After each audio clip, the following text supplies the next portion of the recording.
দেখাচ্ছে এক্সপেরিমেন্ট। এখন আমরা জানি আগুন কেমনে জ্বলে। আগুন জ্বলতে গেলে কিটা লাগে?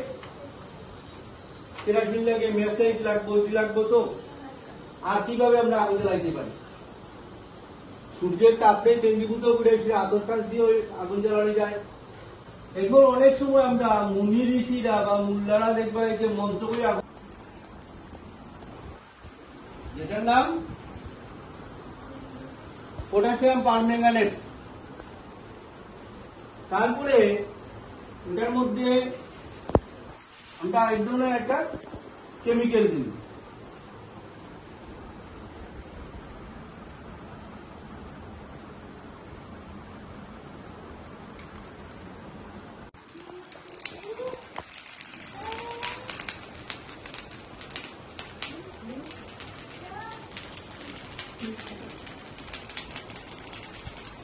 বুঝিনি